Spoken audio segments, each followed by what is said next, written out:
Greetings, flesh creatures.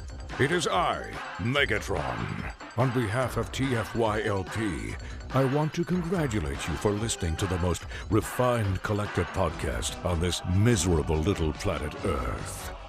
Yes. Here you'll find knowledgeable fans discussing every aspect of Transformers and beyond. Now, enjoy the show while I continue my path to complete conquest of all of you miserable biological entities. Predacons, terrorize!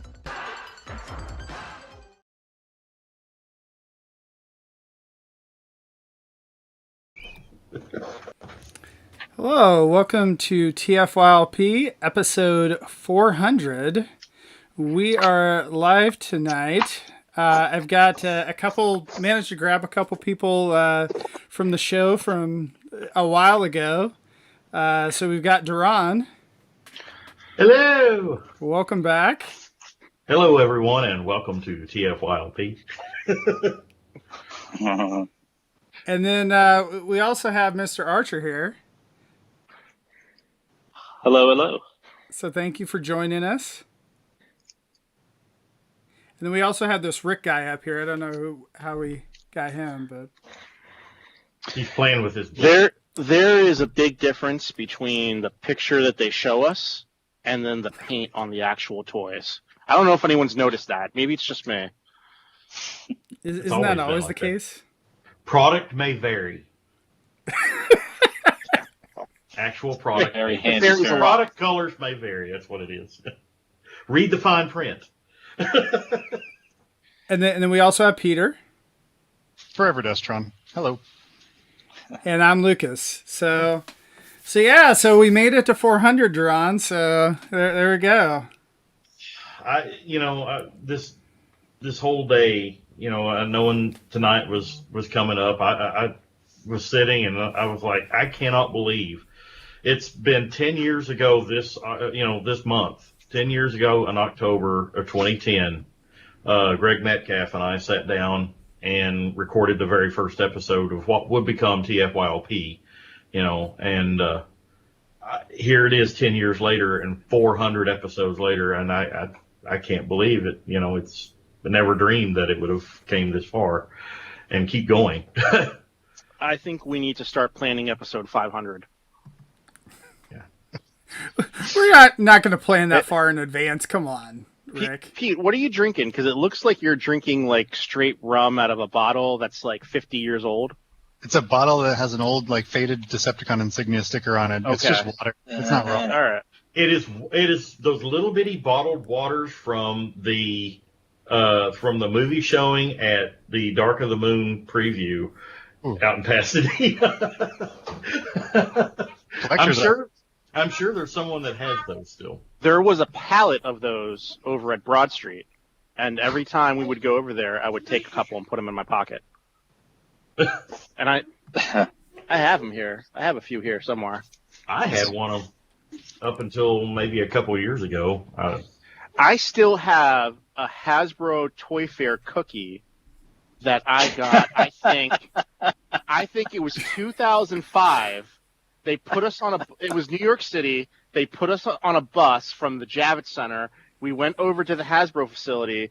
On the bus, they gave us all cookies that said Hasbro Toy Fair, and I still have that cookie. Ew. Oh, that's nasty. That is nasty. Oh my God, you guys! Worse. It's just proof that collectors will collect anything. Still mint and sealed package, right? Yeah, sealed. I tell you have four of them sealed. How many bags of chips and M&Ms that I have from Revenge of the Fallen that are just like... Now I kind of want to open them to see what's inside. Oh my God. Nothing good. Nothing good. Right. Nothing good. I've got Tasty Cake Donuts sealed from Revenge of the Those might be good. Those might be good. I mean, that's 20 years from now, no one's going to have them but me, and no one's going to care. I can guarantee you no one's going to care. But, Somebody's you know, gonna care. maybe you and Peter and a few others. But so Aaron, how have you been holding up in this craziness that's been going on this year? I've just hunkered down, a lot of yard work and a lot of creative work. And amongst that, a lot of Lego building and organization. Trying to keep myself occupied, but a lot of trying to, stay active how I can. Yeah, it must be different, with like no conventions going on. I know that we've all talked about it on the show that it's been disappointing that we haven't had, TFCon or, just whatever it may be. Yeah, and no. I know that they've had some virtual events with Hasbro, which has been, at least been kind of fun, but doesn't replace that in-person convention. Yeah, I mean, my Instagram shows that. I've been piling up the artwork that normally would be going to shows and things like that, and now it's pretty much just for Instagram these days. Still great to look at, though. I enjoy. Yeah, no, it some is of the cool. stuff you post. It is cool. So Aaron, it's been a minute since we caught up. What are you working on these days? What do you got going on? Me? Nothing. I'm doing nothing. I'm slowly working on a personal project with a guy from Hasbro, Forrest Lee, who's helping me kind of corral an idea. And hopefully in the spring we're ready to really launch it, but has a somewhat story component / I don't know, art book / 3D figure thing. We'll see how it all pans out, but it's how I've focused my energies. Forrest Lee and I wrote a comic together for was it 2007 or 2008 BotCon? Whichever was Wings of Honor. The crappy set. 2008. 2008, yeah. The crappy. The crappy set, yeah. Him and I wrote the comic together for that one. And you probably had a day and a half to do it. It went through a lot of changes. Yeah. There were some interesting editorial choices that someone other than us made. It happens. It happens. Beyond your control. Always. Duran, what have you been up to? Because I haven't seen you in, gosh, since we decided to kick you out. What? Well, no, I came back, what was it, back in February, whenever the lockdown first happened. I did an episode or so back then. Yep. But since we went back to work, I've been pretty much working about 65, 70 hours a week, and there's been a couple needs moved. Yeah, there's been a couple hiccups there. I had a COVID scare myself about a month ago. A friend of mine, she called me up and said, I just wanted to give you a heads up. I got exposed to COVID like a couple days ago, and you have been too. And I'm like, oh crap. And went and told my supervisor, and they treated me like the plague, and get out of here, go. And started dousing down my vehicle with disinfectant and everything. Yeah. Fortunately, that was negative, and then I had a short hospital stay after that with some other problems. But outside of that, just working and sleeping.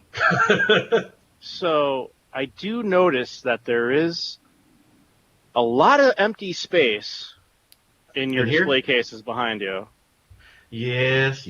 I did go through a somewhat massive purge about a month and a half, 2 months ago.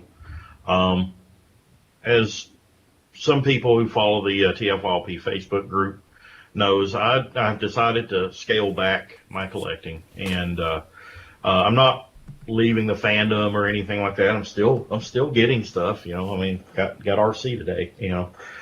great figure. I know a lot of people hate on it, but I think it's great. So, pooey on you that don't. But, I just felt that I was getting, my priorities were, it's like I was spending too much on toys and not enough on my life goals and where I wanted to go. And I made that very tough decision to take it a different direction. So I have. I'm down to one display case right now. So, and it's not in here. I think that's the thing that's so hard about the fandom is that you see just all these other people getting, new figures and things themselves. And so you kind of, it tempts you to want to get it yourself and to feel like in order to participate in the fandom that you have to get whatever the newest shiny thing is. But, it's like, well, do you really? I mean, there's so many other ways to participate, you like online or just through art and the stories and all that type of thing, to where it's like you really don't need to get that next figure, especially with a fandom like we've been going on 35 years or whatnot. So well, what a large part of what led to my decision was not a lack of interest in the brand, a lack of interest in toys in general. It was not. It was merely, well, I say merely, but I'm a single income household, and there's no other money that comes into this household except by me, and I've got certain things that I've got to do, certain things that I've got to meet, car pay, like I've got a brand new car, I've got to pay for it. That's a huge expense that I didn't plan on having, but I got one earlier this year. And let's face it, I'm sure you guys have talked about it a lot, especially in the last, I know we did before even I got off the show, the rising cost of collecting, the figures aren't getting any cheaper. I mean, this figure here literally would have cost $10 10, 15 years ago, and now I'm spending $20 on a toy that used to cost 10. Yes, inflation, but I'm not making that much more now than I was then. And appropriating the money toward the proper things. It doesn't mean that I can't enjoy the toys and I can't enjoy the fandom and everything like that. It's just that I choose not to in order to send my focus a certain way. I mean, instead of spending 150, 200 plus a month on toys, that's 150, 200 plus I can put back, I can put toward my car payment, such like that. Right. That's what made my decision for me. Yeah. Right. It was tough. I know, Rick always talked about when he worked for Hasbro that, the employee store that he just might as well take his paycheck and deposit it directly with them. But Aaron, did that ever bite you as well? Like, were you kind of like Rick, where you guys would both partake a lot in the employee store, or were you a lot more measured with your collecting? No, Rick will tell you I was quite the opposite. I barely went in there, and every day he came back with a giant bag of stuff. I was like, again? What? They knew me by name. What did they have today that they didn't have yesterday? Well, I decided to get 3 more Stormtroopers or 15 more tidal waves or whatever. And it's like, okay. So I would go in there for, kids' birthdays, maybe the occasional, I kind of collected Stormtroopers for a while, so I'd go in there occasionally, maybe to look for Stormtroopers. Not like this guy, though. This guy was a maniac. I have 26 Sky Strikers. Yeah, there you go. Yeah. He just kept buying them. And I have the digital file, so I can go in and change the pilot's name and then print out a new sticker with a new pilot name on it. That's how deep I went. See, Well, that must you be know- tough for you now, Rick, because like all of these Star Wars figures and Transformers, whatever, that go up as exclusives and then they just sell out right away. That must kill you. That you don't necessarily have the access you used to have. Well, I gotta still be on top of my game. I get all the notifications. I have my my birds out there that let me know, hey, pre-order this right now. Go get it. But yeah, it's. I think it's more fun now that I'm older because I'm enjoying my collection in a different way. I'm older. I really enjoy setting it up, spending time alone in my basement. Like the other day, I met the guy who was the little kid pictured on the Trailbreaker Power Cycle. I saw that So, picture. That was So awesome. like that to me is like that was a good day in collecting. How I does didn't buy that it. come up in conversation? Oh yeah. Well, it's a whole long thing, and All right, sorry, I asked. it's gonna be a panel at TFCon online this year. So he lives in Boston, so he came to my house. He just happened to live in Boston. He came over to my house. We spent the day here. His wife worked the camera for me, which was great. We did an interview. I gave him the whole history of the item. He told me the whole story of how he got the job, the day of the job. And then something magical happened. He still had his receipt from being paid for that job. And he's Wow. like, Rick, this is for you. And he gave it to me. And my hand was shaking. And that to me was more exciting than getting whatever RC Duran bought at the store the other day. Well, sure. I'm sure. That's pretty cool. Fact, though. Yeah. Did he have the same haircut? I was half expecting him to show up in the same clothes, like a similar outfit. And I was going to find a way to Photoshop him into the picture again. I'm sure he had that same smile on his face. I mean, you look at the guy, and you look at the picture, and you can instantly tell that's the same dude. So did you do another photo shoot with him, like with the?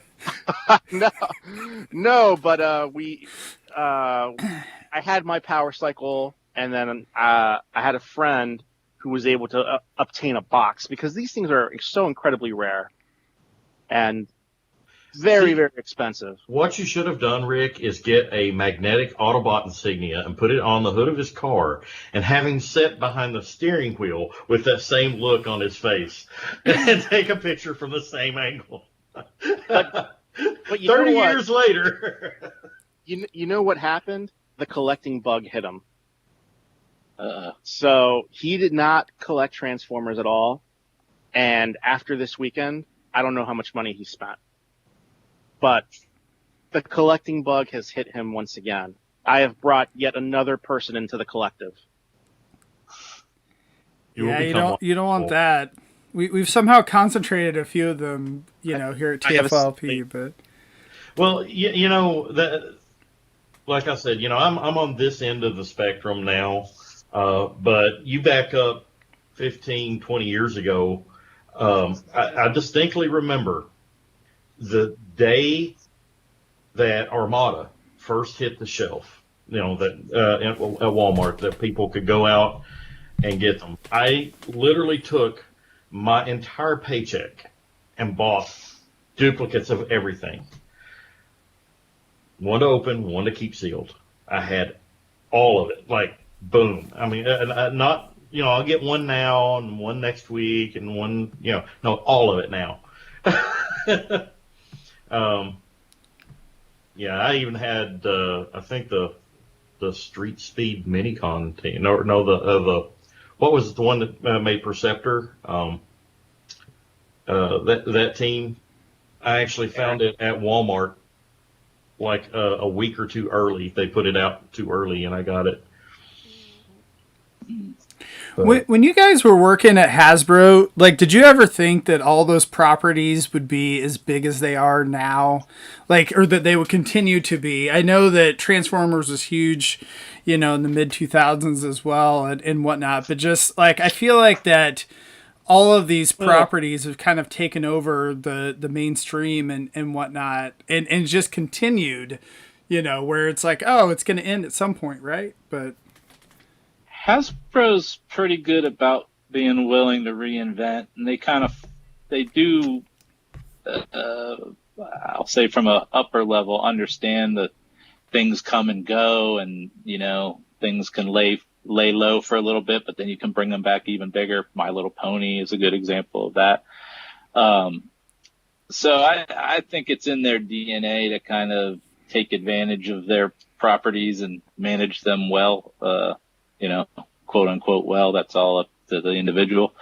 So I think that's pretty natural for them. Some companies don't like to change, something's going good, let's not mess it up. But I don't know, something about Hasbro, they've always been more open to that.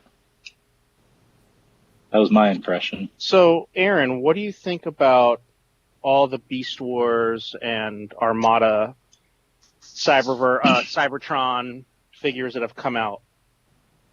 I haven't seen the Armada ones, I don't think. Or have I? The Kingdom stuff, yeah, those look pretty sweet. I like how they've upgraded the animal forms. They look really nice. They're not complete shell former looking things. Who's the one that came out? Cybertron Optimus. Optimus. The Galaxy Prime. Armada Megatron came out. Yeah, that one. Yeah. Armada Megatron being one of your favorite guys. What do you think about them reinventing and re-releasing that guy? I think that's all good. I always it's a weird, Armada's not G1, right? So the default is always G1.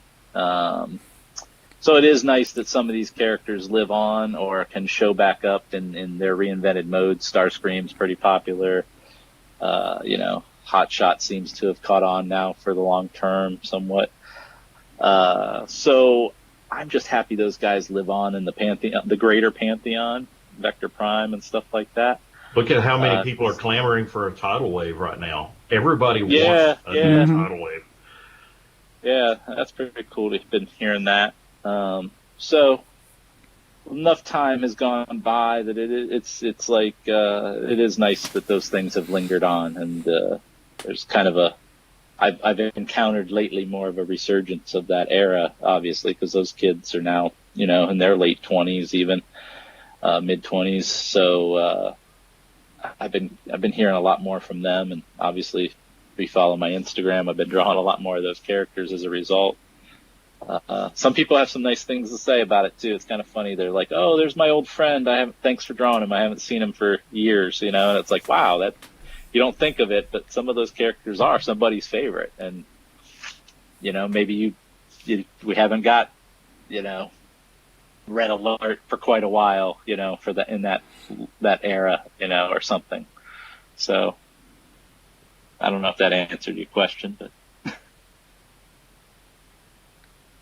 So things are coming around again. It's time for Beast Wars to be reinvented and re-released. What do you think? You think we'll go down the route of beast machines and car robots and eventually do a full Armada rebirth? No, I think they'll continue to probably cherry pick ways to bring back those characters in the whatever modern continuity they want to create. Like I've always said, they're all assets to be used and deployed tactically whenever needed. So if they can create a storyline where Armada characters and Beast Wars characters and G1 characters all live in a continuity, then that just makes it easier. I don't ever imagine they're going to redo Armada. That would be weird.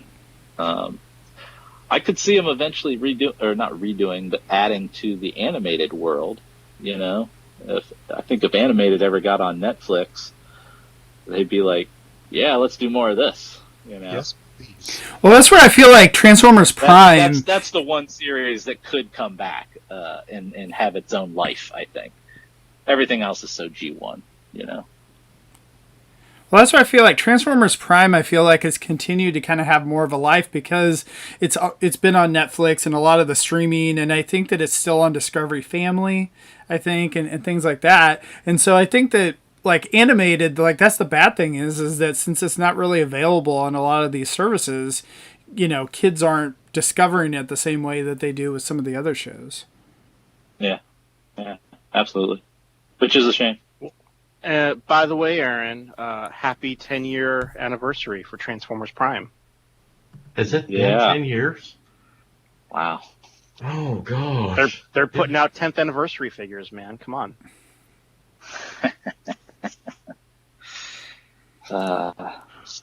We're getting old. You're getting older, but Don't remind me. yeah. Well, it's like, like I said, that story I related, spending my whole paycheck on Armada, that's something I wouldn't even conceive of doing right now, even on current lines and everything. But I'm like, I stop and I think that was me 15, almost 20 years ago. And I'm like, and I can't fathom it, I've been doing this that long. I've been in this an adult collector more than some of my friends that are collectors in this hobby now, almost longer than they've been alive. So, yeah, it's scary. That's scary. I don't feel any older. Well, yeah, I do. Whenever I get off from work and I come home, I'm like, yeah, I'm feeling it now. I wear orthopedic shoes. Well, you got to have comfort. That's how old I am now. I'm not going to comment on how I feel. Hey, at least your hair is all black. Now I don't know if you dye your hair. I don't dye it. There's some sprinkles. And you've got like a line of hair going across your forehead. Yeah, there's a whole bunch of hair. God, I wish I had thick, beautiful hair like that on my head. There's a reason that anywhere I else. shave my head. I look like Hawk from the Road Warriors whenever I let my hair grow out. I'm mean, just it's just a disappointed when I horseshit. go in to buy alcohol that they don't even give me a second look. Like, Yeah. it pops up, they're like, does the customer look like they're over 40? Yep. And I'm like, gosh darn it, come on. Yeah. Yeah. So, Aaron, you mentioned you're working on something with Forrest Lee. Is there any other hints you can give us as to what genre this might take place in? Yeah, well, I like to draw a lot of crazy monsters and aliens and whatever. It's a sci-fi invasion story kind of thing with my take of the heroes and villains that'll come out of that. It's got a lot of my cosmic interests, weird, trying to make it as bigger than life, not very believable. I'm kind of purposely doing things that they tell you not to do. The costume's overly ornate so that you wouldn't want to draw it a bunch of times. There's things that, no capes, no capes. But, so I'm just following the knowledge that I gained in the world of Hasbro, but like doing it very differently than they would ever allow it to be done for mass market so that it's, kind of more fun. And the guy you're working with, Forrest Lee, he was the copyright writer for the Transformers and I think the Marvel brand as well. So he wrote a ton of those bios on the back of when Transformers used to have bios. Back in the day. And back in the day when they actually told you something about the character you were buying, he was the guy who would write out that bio. Yep. Is Forrest still at Hasbro? No, he left a little while ago, and he's working in Boston doing a lot of writing and all that good stuff. So yeah, he and I have been wanting to get back together and see what we could jam on, and we kind of landed on this one. Trent Troops did the 3D figure too, so Oh, some cool. people in the that's community know Trent. Mhm. So we haven't, again, debuted much because getting all my ducks in a row, but a lot percolating this year in the background for sure. So if you like Crazy Monster, Kirby-ish kind of stuff, just Aaron Archer, crazy colorful art, might be something you're into. That'd be fun. Do you have how are you distributing it, or do you know that yet? We're going to probably do a Kickstarter, but it's going to be a low threshold Kickstarter, basically to pay some basic costs. It's not going to be a high threshold expectation.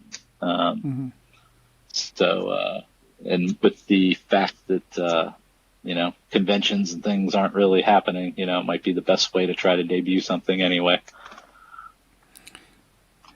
Yeah, I know a lot of the artists have kind of done online things and whatnot, have been somewhat successful. So I don't know how it compares to convention stuff, but Yeah.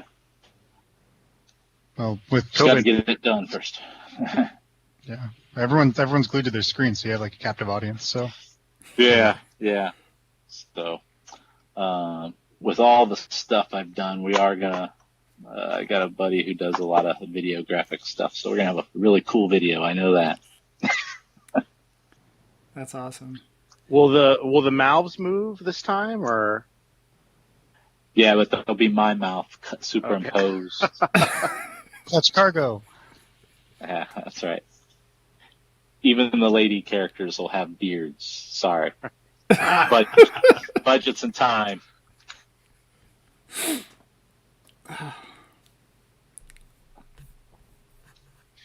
So this is the Sharkticon from Cyberverse, and I love the fact that it has like a He-Man like feature from back in the day.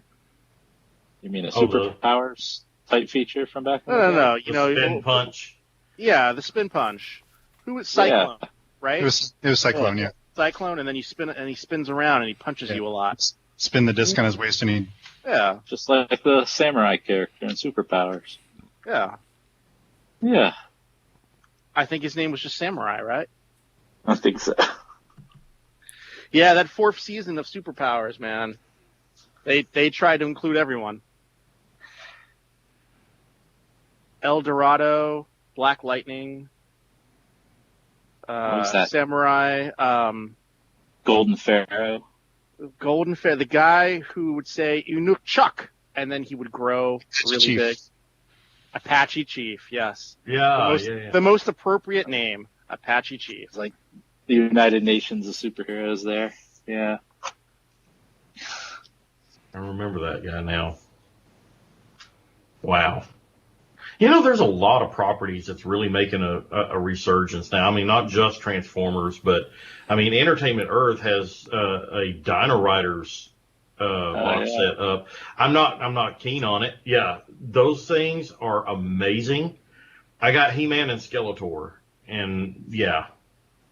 Okay, so just because they're articulated, they're amazing? Yeah, I love the articulation that they've added to. They kept the classic look and just added articulation.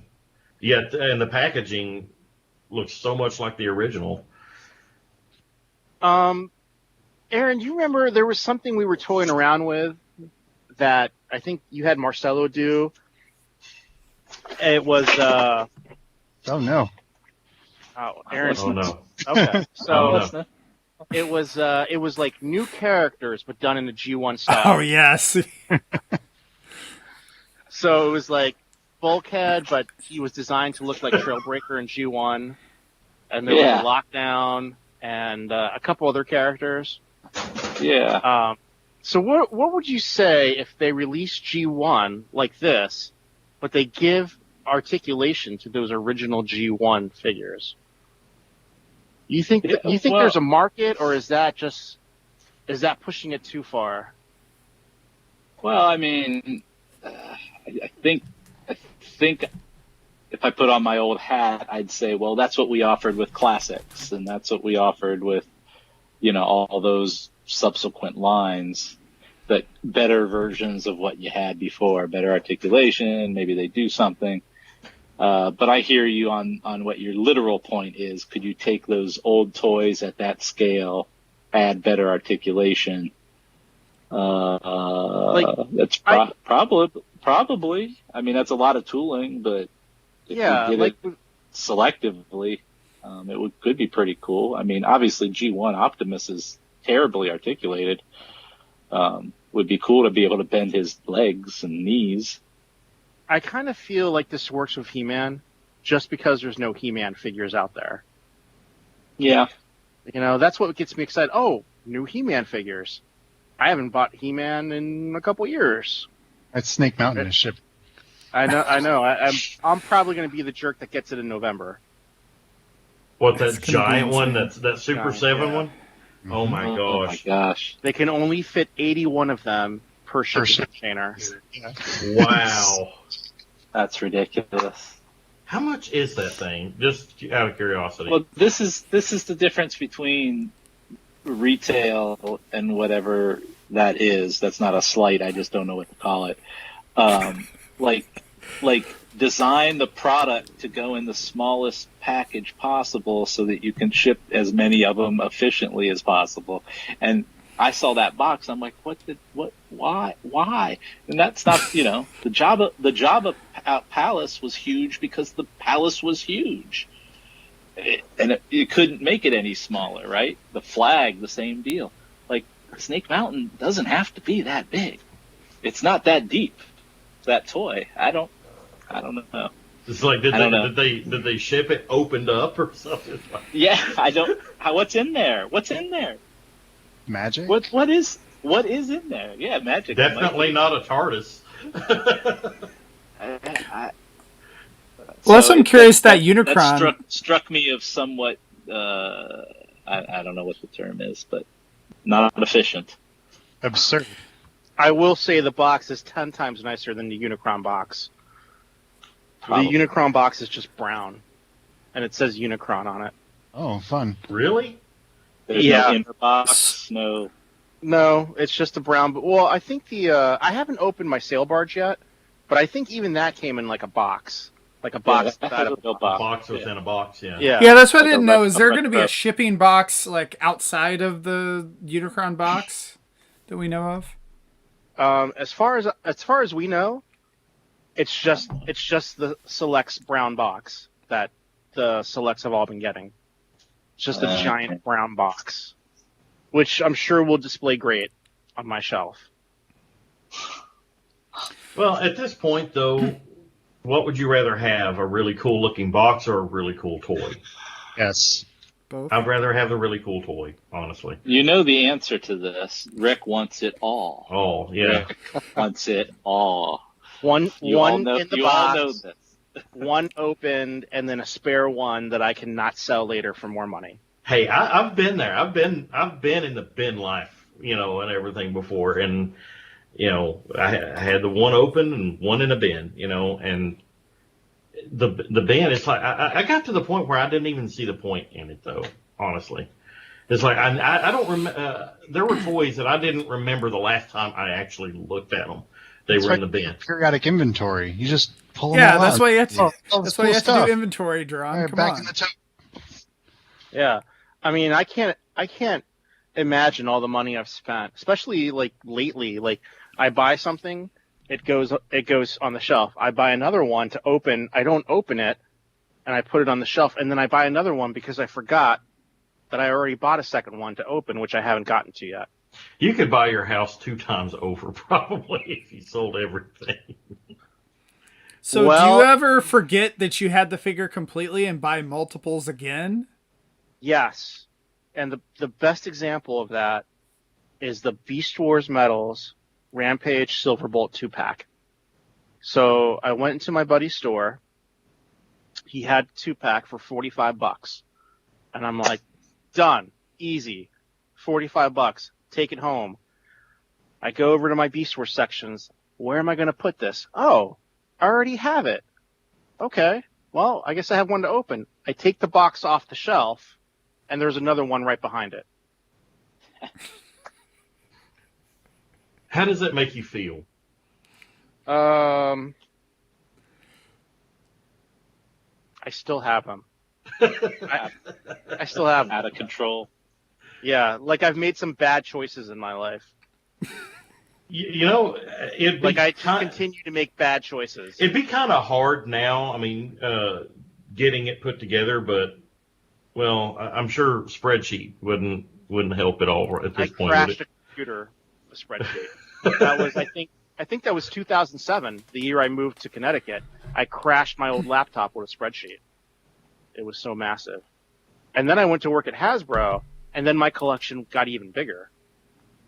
Oh, there's a free pile? I'll just take the whole pile. I'll just get it out of the way. See, that's why you need the IBM, the Big Blue or Deep Blue or whatever it is. You need the supercomputer just to for your collection. Your own barcode scanner system. I have one from Toys R Us. When they closed, I took theirs. And I have the price checker, too. Well, you need to be able to... Wow. I need to hook it up to a computer so I can just scan the barcode, and it'll tell me what the item is, even though I'm looking right at the item. 70,000 beeps later, you'll know your answer. I'm somewhat surprised, Rick, that you just didn't buy a Toys R Us just so that you could house your collection of it. Stuff back into there. That's Back the for which appropriate it space. came. Right. That's the appropriate space to put my collection. Yeah. Just build a house right next to a Toys R Us and a little walkway from the house to the Toys R Us. Well, you can live in the Babies R Us and put all your stuff in the Toys R Us next door. Right, because they have little beds there that I can at least sleep in. I actually told my wife I would sell my collection this weekend. What? How did she reply? Well, she said, if you want to move, we can move, but I don't know how your collection is going to move with us. And I said, if you're talking about moving to where we're talking about, I would sell everything and just keep like a very minuscule amount of stuff. Like So, yeah. One 153-foot semi. No. One shipping container. We've been talking about moving overseas. So, yeah, we've been talking about going to New Zealand. Wow. It's the one country where she can. It's not the only country. It's the one English-speaking country where she can go and practice medicine without having to go to med school all over again. And for a chance to live in Middle Earth, yeah, I would absolutely sell my collection. That would be it. I would fade away. I think you should take your collection to New Zealand and just flood the market, so that everyone in New Zealand has 50 Transformers from some new guy named Rick Alvarez. Be the most popular guy on Ozformers, right? Yeah, that's right. That's I don't right. think it'll happen, but you know what? It's something we've been talking That'd be about. hilarious. And I think it all depends on what happens November 3rd. Hang it, Chan. We'll take a little puddle jumper over to. Well, to right now we sort can't things. actually fly to New Zealand, right? Yeah. We can't fly anywhere, can we? You can, because we looked at you can get a round trip ticket to New Zealand right now for $1,600. Oh, I guess if you do the quarantine thing, right? The quarantine. Yeah. So that would be interesting, but I mean, how long would it take you to even go through your collection?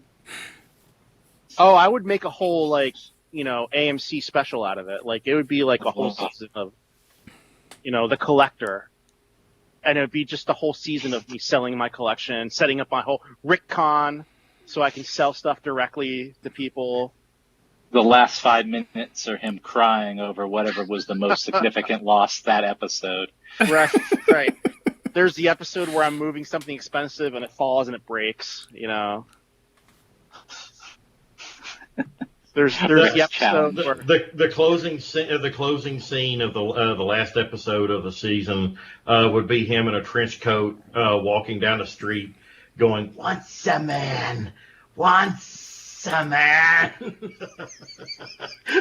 Hey, you know what? For a chance to live somewhere a little different than what we have going on in this country right now, specifically Middle Earth, I think that would be a good trade on my part. Sure. Someone in the chat saying, Episode 3, Rick regrets everything. That's the second part of the season premiere, actually. What have I 2 hours done? season premiere. I've made a terrible mistake. It Right. would also, The last episode of the season 1 is me buying everything back for more money than what I got for it. and every episode would have to be beeped out more than an episode of Cops or something other, because every time somebody would offer him or make him an offer on something other, you'd hear him cussing. If Cops was still around, we could probably do like a crossover episode, you know? You getting into a fight with someone who's like, well, it's worth this much. Well, it's only worth what someone's willing to pay for it. Yeah, but I spent this much on it. It's like, I know you didn't spend that much because you got it at Hasbro. I'm like, that doesn't matter. A&E Storage Wars. Rick's That's right. balls. That's right. Storage Wars. Yep. It's just, you know, I would say a good 2/3 of my collection is still in storage in the garage. And I've been in this house for 4 years. But you've made tremendous progress. Yeah, I you mean, have made a lot of I progress. have. Right Look, there. look, you can see the floor.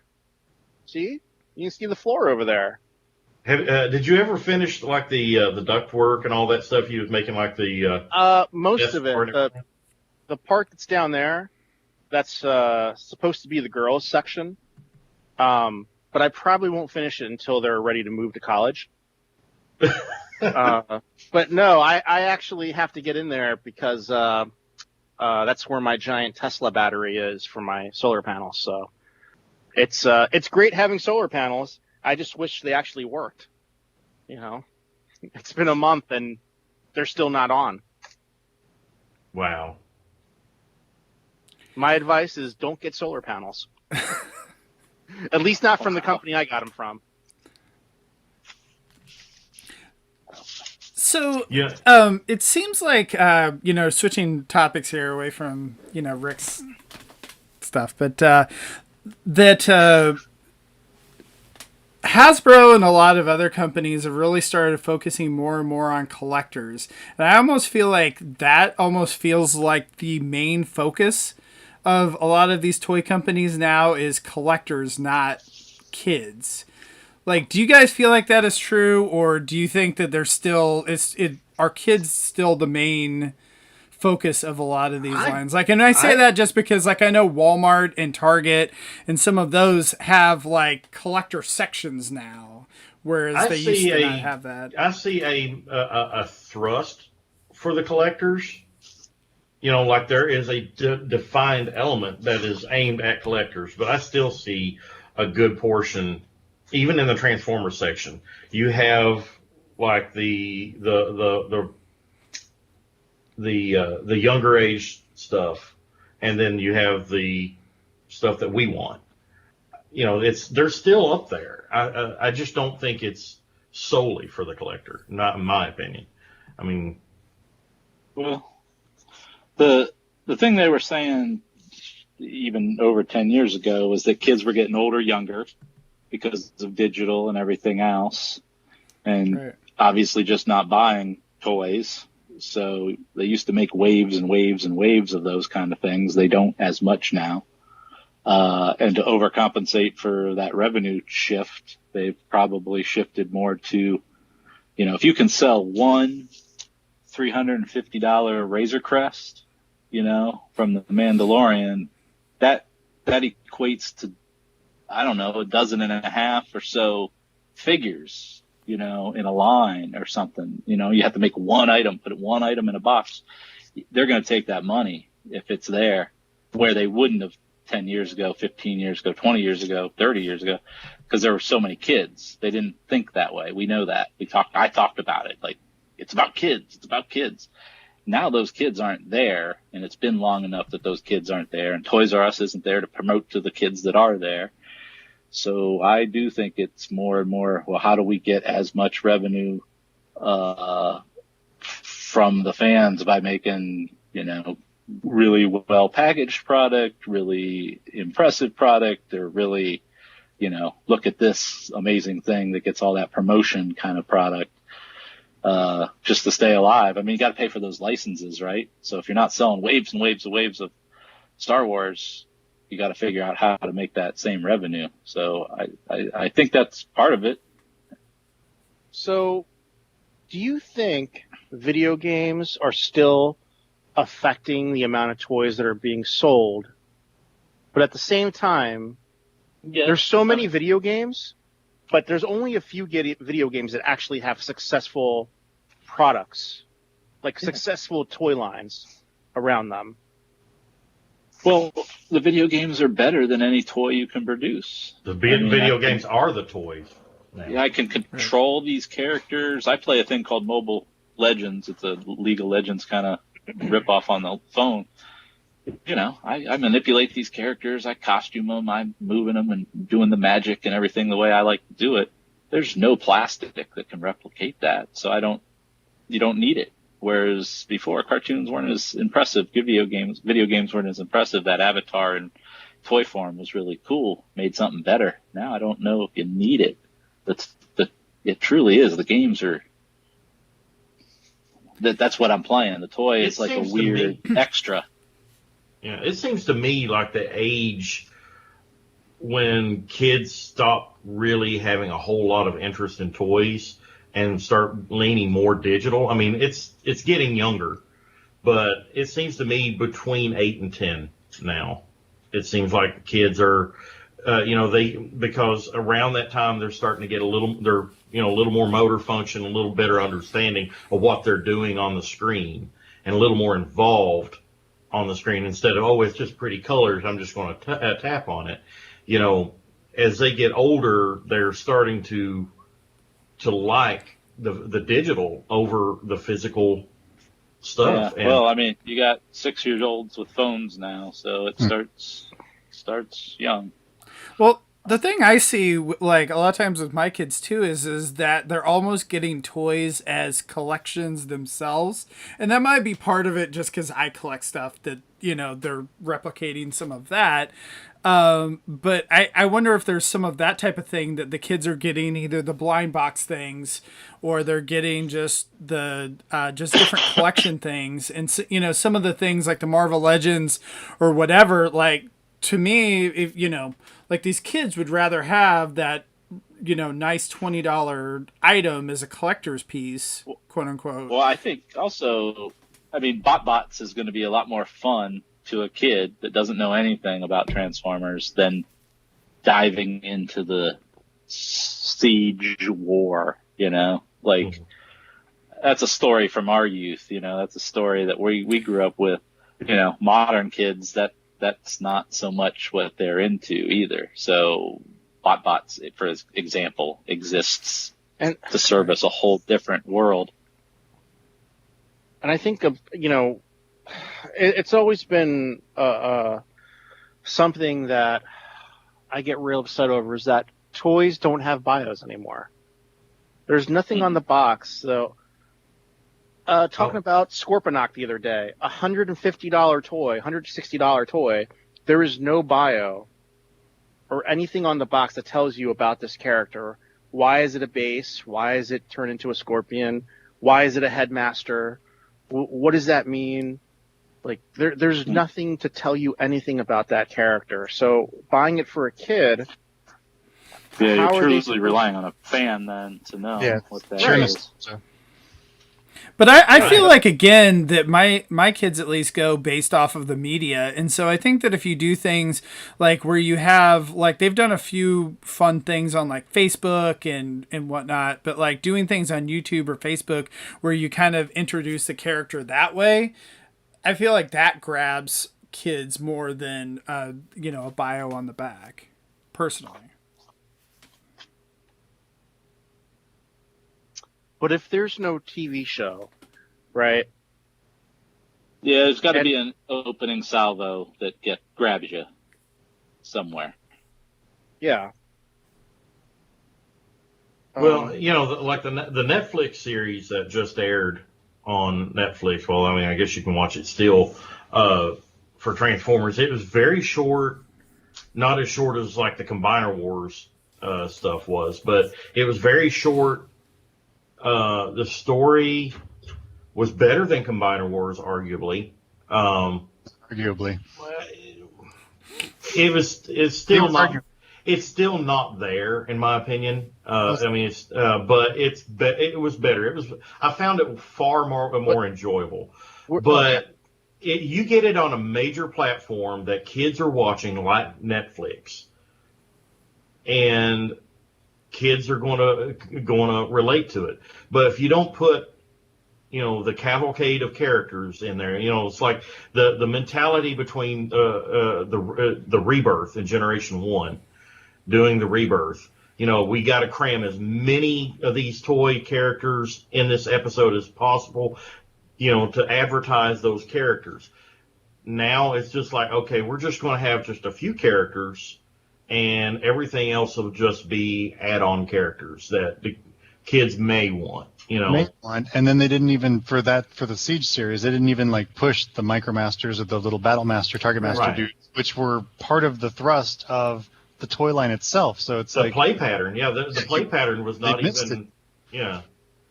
Yeah. Well, that might not have all been designed hand in glove, But Paul missed asked, opportunities, no doubt. Yeah. Paul asked on the chat. And this is a question for Aaron and Rick. Why is it so difficult or near impossible for a toy line to launch up with the media release? Yeah, the distribution of the products don't have that tight of a seal, It's not like, it takes a lot of effort to get that Star Wars stuff to the store at the right time and locked away so it doesn't open up a day before the launch. And we all know how that goes most of the time. So it's just not even worth trying to do, honestly. Is kind of the way I lived with it for years. It just, you try to get it within that zone. So the toy distribution and the, entertainment market aren't on the same timeline either. And just because they feed off each other doesn't mean they know how to work hand in glove, So sometime around September, that's the best we can do. Sometime around Christmas. And then you get the studio who says, you know what, we've decided to push this movie back a whole year. Yeah. And you have all this G.I. Joe Retaliation 2 product on the shelf, but there's no film for another year. And here we are at G.I. Joe 3, and it's been pushed back a whole another year again. Well, didn't Prime... the Snake Eyes thing? Yep. Didn't Prime experience that too? It's like the cartoon aired well before the toys actually hit. Well, that was a decision that Brian Goldner made. They had a deadline. The show had to air on a certain date, basically. That was the first issue, and that date didn't necessarily dovetail into post-movie world that we were living in. So there was a lot of collision of, well, we can only make so many toys so fast, so movie takes over, and then Prime came later, and it didn't help. It didn't help. Correct. He's saying the politically correct version, and my take on it is, we have to keep focusing on the movie. Let's capitalize on Dark of the Moon, get as much as we can out there for the film, for the DVD release, because DVD sales are going down. Let's just make as much as we can off this movie. And Prime became an afterthought. Not an afterthought, but not a focus. We put out, 6 figures? Nothing we could have put out in Prime, no matter what the items were, would have sold as well as a movie assortment. And that's the harsh truth. Those could have been the best Prime toys ever made. It wouldn't have the movie would have driven sales more than they would. So it was a, it was done before it was started. You're right, and you're right, because we put out the best Prime toys ever, which was that Prime preview set, the 6 figures, and those were the best figures in Prime, I think. I agree. And probably, I just feel that because of that, because of putting Prime on the back burner, there was a lot of characters in Prime and a lot of variations of those characters that never saw the light of day in toy form because of that. Yeah. And it kills me that we spent all that money putting those characters Armada in animation, but they never came to physical fruition. Animated lived under the same kind of situation. Let's make this brand new thing. Let's do something wild and different than, we didn't know there was a movie at the time we started animated, but or certainly what it would look like. So, but it swallowed up animated. Animated became not right because the movie became the right. Yeah, and then Prime killed animated, and we never got around to making those Constructicons.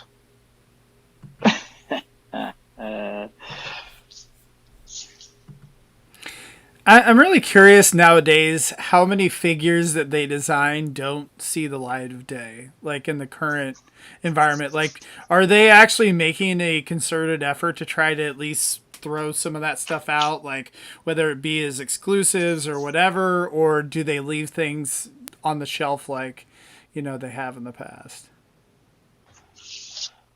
Well, I mean, what I always kind of bring up is the contract, without too much detail, was that it was a co-development contract. So we kind of split the design costs in different ways, not always 50-50, but it was an agreement. And if the item got to model stage and we didn't produce it, so they spent engineering time and model shop time and got a working model.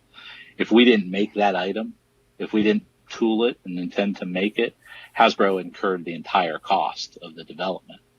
So at a certain point in the development of any of those products, if they got a certain way, you just made them. So there's very few.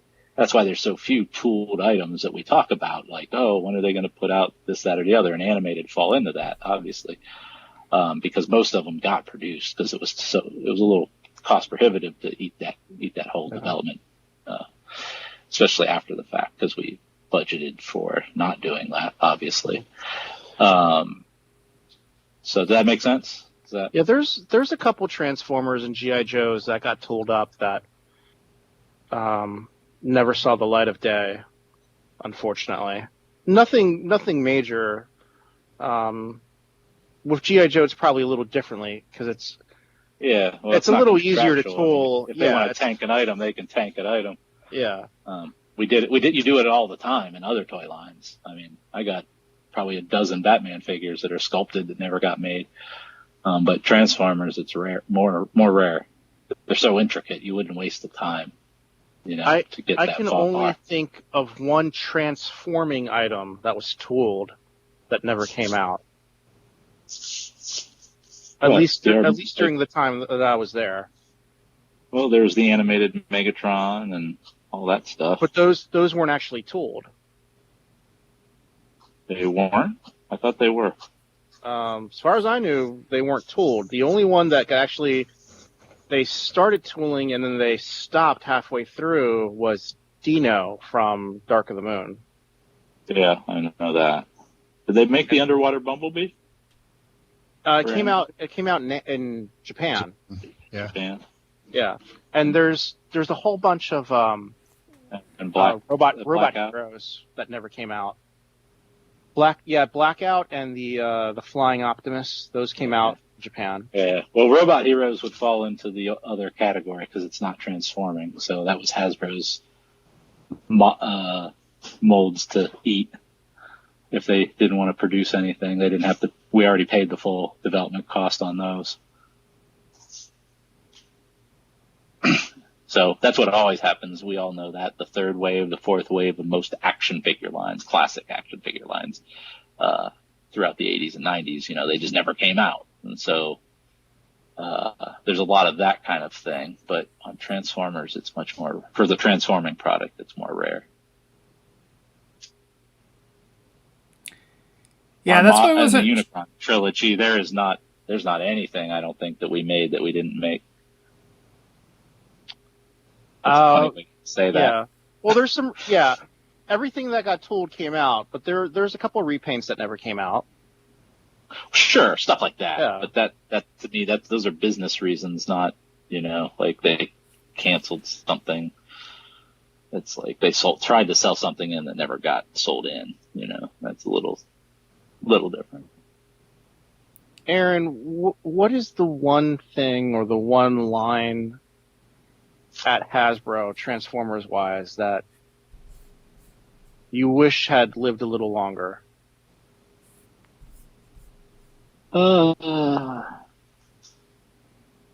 Probably animated, just because it was the full package, right? It had a good story, it had its own look, and was going somewhere, adding to the lore.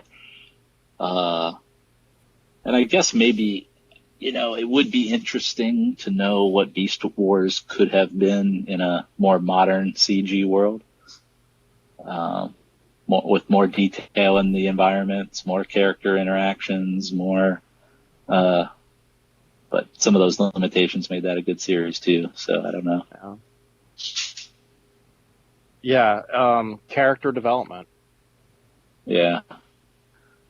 I mean, I do like the character development. I grew up on Beast Wars in that regard at Hasbro, so I could appreciate why that worked, because it wasn't always the toys.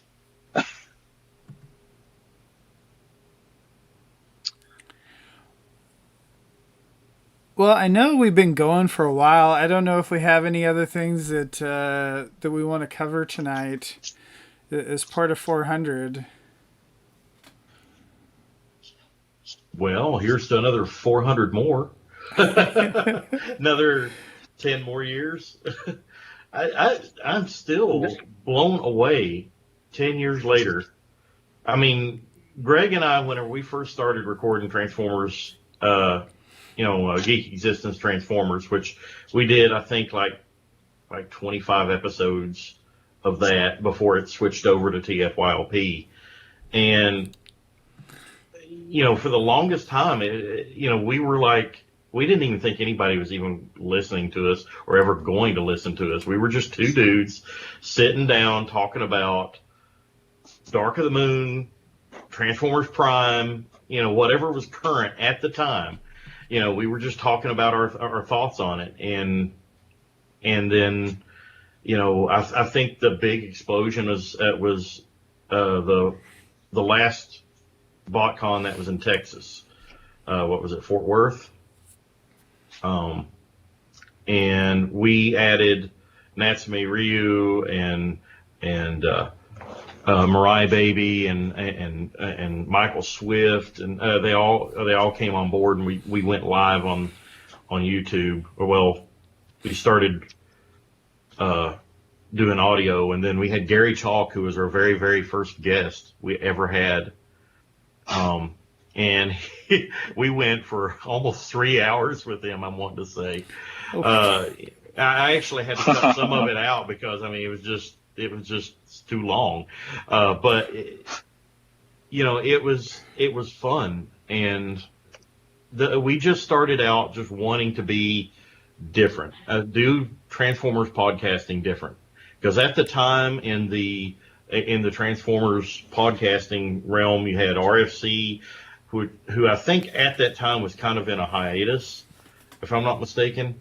And then they came back shortly after, maybe around the same time, I'm not sure. TFW's podcast, and then you had TF Wire, I think, at the time.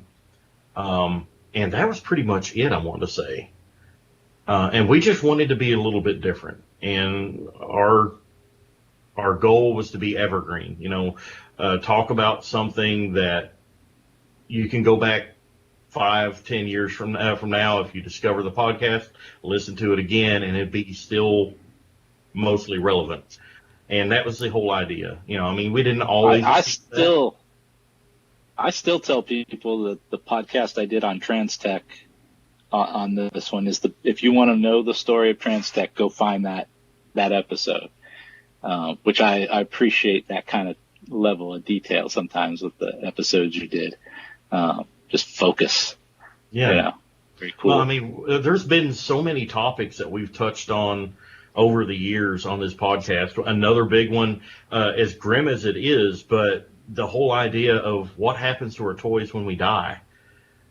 You know, I mean, nobody ever thought about that. It's like, wow, you know, and that was a really, really popular episode because it was a very serious and very frank look at, you know, what happens to our toys when we die. And, you know, we've experienced loss on this podcast of our own, you know, Chad Williams, you know, rest in peace. You know, we've experienced that. And, you know, then how does your significant other, That was a good one. yeah, we did that twice. The second one, I don't think it went as quite as well as the first one. But yeah, I mean, that was popular. Then looking at related series like the Brave series, the Yusha Brave series, we did like a 2 or 3 parter on that. And I go back look sometimes, and some of those episodes are some of the most watched episodes on YouTube for our series, you know, and I look forward to more of that from this show. And, you know, even though I've stepped away, I still feel, you know, Lucas and the gang have kept, you know, my vision for the show going. I don't feel that it's in bad hands. I feel that it's in the best hands it could possibly be in, you know, and I hope that it continues. And everybody that has continued to watch this show and be a fan of this show over the years, and if you're still watching now, still listening now, thank you. Thank you so much. You know, and I hope that you continue to be for many, many years. And that, I mean that from the bottom of my heart. Thank you all. Yeah, I do really appreciate all the listeners and viewers and whatnot, and everyone participating in the chat tonight. So everyone on Patreon, of course, and our OnlyFans page. And I'm sorry, what is that, Rick? Oh, Rick and I started a side gig. Oh, okay. You know, I do miss the TFYLP. He opens up boxes with his shirt on. You actually have to tip me to put the shirt back on. No, that was on TFYLP After Hours. I miss those shows that we did. Oh yeah, yeah. We drank alcohol. We had some high priced people there, you know. So Paul is asking for our second half of the show if Peter and Rick could list off their top 400 Transformers of all time in order from 400 to 1.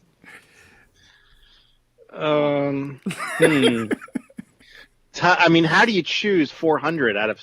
There's so many. I'll tell you one of my favorite figures. I'll tell you what's one of my favorite figures since it came out and to this very day. One of my favorite toys ever, Transmetal Tarantulas. It is one of my favorite Transformers. It's a great figure. Had nothing to do with it. That's probably why I like it. I mean, that's why it's good. Uh-huh. Yeah, that's right.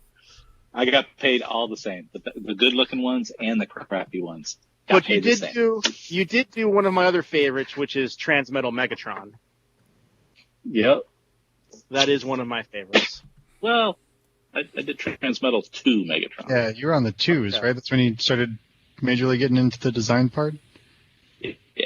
Those were my first touches to the brand, because the guy who ran the brand, like I did later, didn't want to draw a bunch of stuff out. And he knew I would sketch it up really quick and be a dumb young guy and happy to do it. So I did. I'm going to throw out Armada Megatron. That's another great one. That one would be good if it had better leg articulation. I like it more than the Classics version. Yeah. Well, the Classics version, it's not fair that they redecoed it as Armada, because it started out as such a different item. I'm going to throw out Cybertron Megatron as well. The Batmobile. Are we really going down the 400, Rick? What are we on? Are we on 4? That's number 4. So number 5. Thanks, Paul. Appreciate it. Sorry, I probably shouldn't have. What you asked for. Yeah, real quick, just out of curiosity, out of looking at the modern figures that's out there now and the direction that Transformers has gone especially over the last few years with the Combiner Wars trilogy and now the Siege trilogy, what do you think has been the best update to a original character that we've gotten over the last few years? Like for me, I would have to say that Scorponok is amazing. All right, not including Masterpiece. Yeah, no. Not including Masterpiece, because that's a whole other thing. Not including Studios here. Yeah. Yeah, I'm still a big fan of Starscream and the Seekers, and it seems that every classic Starscream that comes out, except Combiner Wars, seems to be upping the ante. And even though it's a newer figure, that Starscream mold, still, it's just, they nailed it. I like the fact that the new Seekers has that little ring underneath. Like as a kid, I would have stuck my finger in that. What was it? The Ring Warriors or something other? Ring Raiders. Yes, it has that vibe to it. It's like you could totally just shove your finger in there and pretend it was flying. It's like love that phrasing. That's what she said. I think those Commander class toys that they've done over the last couple of years have just been incredible. I mean, it really goes to show you like when you can put $80 into a toy, what it does. Yeah, Skyfire, Jetfire. Yeah, Jetfire is amazing. That was another great one, and a Mega Supreme. A Mega Supreme was another one. As a huge Skylynx fan, that Skylynx update, I cried. I cried whenever I messed with it for the first time. Do you remember? I did too. Every time we would bring up Skylynx, Greg would say no. I would say no. You would say no? I remember Greg being adamant that it's a space shuttle that turns into a bird. No. That was his point of view, was that it was a flying thing that turned into a flying thing. What the hell is that?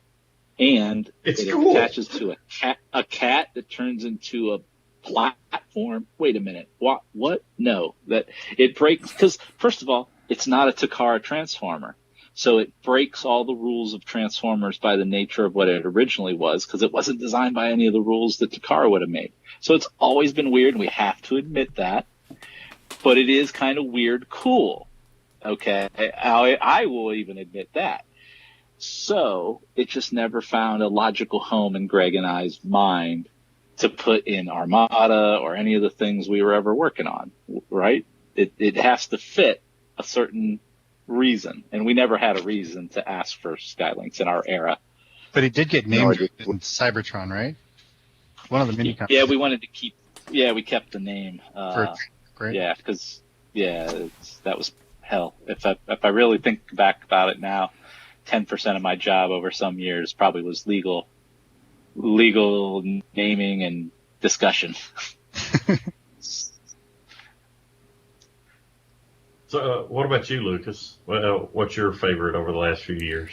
Oh, I was saying the Commander class. So like the Jetfire is great, and I mean, but really everything they've been putting out now. I mean, we see the upcoming Studio Series 86 figures, and some of those. I mean, just more and more what they can do at the price point, with the articulation and paint is great. So I'm more than happy seeing, the every evolution that they can do for some of these figures.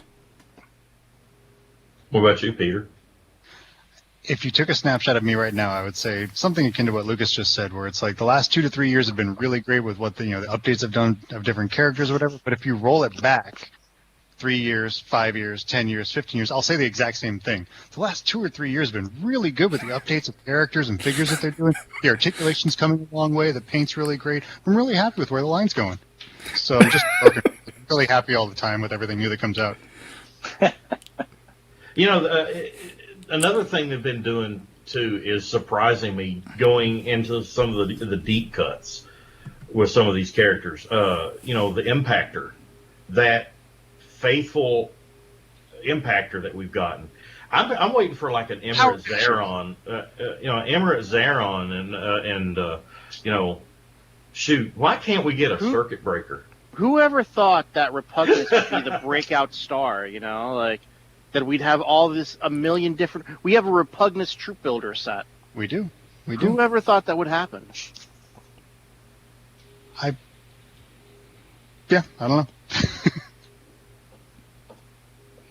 Hell, how about that what do they call it? That Temple of Doom, or with the Quintesson and the Pit of Judgment. Oh, yeah, Pit of Judgment. I think we picked out I missed out on that. I wanted that's it. What I call my wallet. The Pit of Judgment. That thing is pretty crazy. Crazy to me. There's no way in my era we could have got that made. No. They would have laughed us out of the world. Question our judgment, whether or not we should be participating in the choices at all.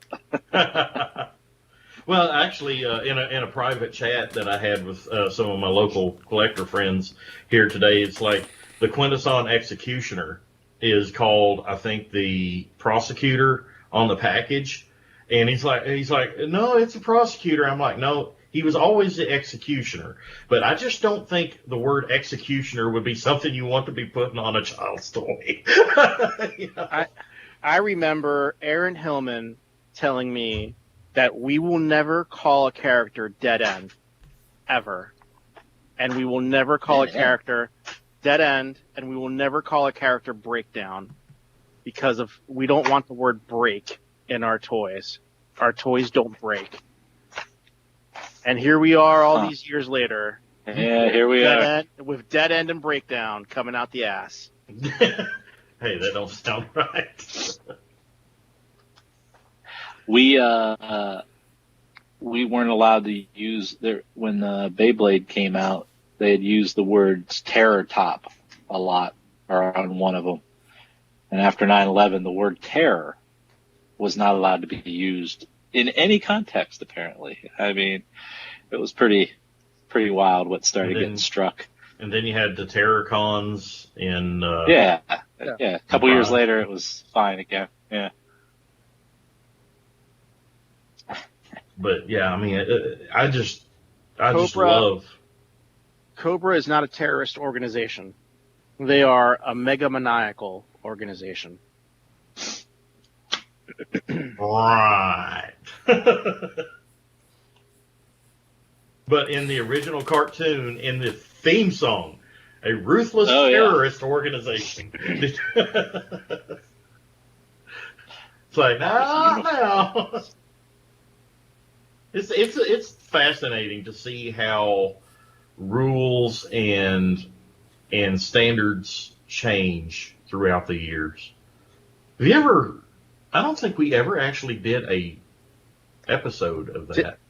Different brand directors, design directors fight for different things. So I remember having to go to war with someone just to get Arachnid made. And just because it was a girl. Yeah, you could have people that were against, they got burned at some point about having too many female characters in a line, or got burned on having a certain color in the line, and they're convinced that's why that item failed, because it was purple. And it's like, well, maybe we made too many of them. Maybe it was a redeco. Maybe it was a terrible story. Maybe it wasn't in the cartoon. There a lot of reasons, but it was never the marketing reasons. That stuff would happen. Yeah. Yeah, I love and the it was always direction based now. on personal preference, not anything other than that. I love the direction now with all the female characters. I think it, just really adds to the diversity of the cast, and it's nice to actually see some of those characters being made and whatnot now. Yeah. Yeah. Well, I think honestly, I think that speaks again to them catering to older audience, and because the kid one doesn't exist, it's not so much the kids are buying those as much as there's enough collectors buying those, probably. And then you have the third party. But at least now we get them, because when it was all kids, we couldn't even do a female figure. So, the collectors shall inherit the earth, maybe. And then you have Kiss Play. Yeah. Nothing to do with it. It's like, what were they? I thinking? looked at them just as strangely as you guys. It's like, is that little girl panties on the Transformer package? And then you'd have the comics, which would be like Optimus telling Marissa Fairborn, "Don't eat so much cherry ice cream, you'll get fat." Fat shaming. Nice. Yeah, that happened, and we all let it happen. Well, Optimus Prime's entire consciousness was stored on a 3.5-inch floppy disk at one time, too. So It wasn't even 3.5. It was the old... the 5. Yeah. Back in the day, So Optimus Prime's entire consciousness fit in 1.44 megabytes. Not even the size of a JPEG. Wasn't there a Next Generation episode where they opened up data and they said, you have 4 terabytes of information you can store? 400 quadrillion bits or something like that, yeah. I have a 1 terabyte flash drive now. Yeah. That's a lot of data. Wait. Oh, You should have put your Excel sheet on that, Rick. Right. yeah. Yeah, there you go. It might finally fit. So yeah, did I bring that full circle? Yeah. So I was going to mention we are going to review the Pit of Judgment tomorrow night on Microcasters. So if you want to check that out, that is going to be tomorrow night plug. on the TF Talk Facebook page, live tomorrow night at 9:30 Eastern, 8:30 Central. So, but and we actually haven't reviewed the Alicons and whatnot from previously. So, be our first look at this stuff. Interesting. Wow. All right. Episode 400. There we go. Many more. Thanks to everybody who's been involved with this show. I never got my shirt, by the way. I'm sorry. Here, give me your address, Duran. I think it's still at my house. I started to say, I'm like, I never got that shirt. I'll mail Need it to to you. Need to send Aaron one too. Yeah, I may have to do a second run here. Talk to them about doing the shirts again. So, because it's been a while since we did those. It's 2 years now, yeah. Techatron says data storage capacity was 800 quadrillion bits, which translates to about 100 petabytes. Well, there we That go. did petabytes. All right. So we're uncomfortable. close. I to knew being I able knew to- you'd know the right guy, Duran. I knew you'd know the right guy. But yeah, thank you, Aaron, for joining us tonight, and thank you, Duran, as well, for Good coming seeing back and everybody. joining us. It was a lot of fun. Absolutely. I don't like it when people fact check me on live air. You're wrong, Rick. Sorry. Deal with it. Now I know how Trump feels. Don't fact check me again, please. It's 100,000 terabytes. That's still awful small for an Android life form. Well, Dr. Nugent's song was quite an advanced, creator of androids. Maybe he. His first work was Stuff It Deluxe on the Mac. Do you remember that? Stuff It Deluxe. Compression software. And then he moved on to WinZip. Yeah, thank you everyone for joining us, and thank you to everyone in the chat again. Catherine, Tekatron, Nicholas, Ron, Zaldron, Paul, Eric, Man Monster Mecha. Probably forgetting some people here. But yeah, thank you for everyone. John, I think, in the chat as well. So thank you guys for participating in the chat. It was a lot of fun. And again, support thank you us guys on for joining Patreon. us. And if Wear a mask. If you want to continue the chat, join us on our Discord. The link should be in the bio as well. And if you like what we do, consider supporting us on Patreon, patreon.com/TFYLP. And is there anything anyone wants to plug? Go vote. I'm not telling you who to vote for. Just go vote. Make sure you're registered. Make sure you have a plan. Make sure you have a backup plan. Be ready to vote. Enjoy your toys, but don't put them first. There we go. And on that, thanks everyone. We'll talk to you later. Thanks, everybody.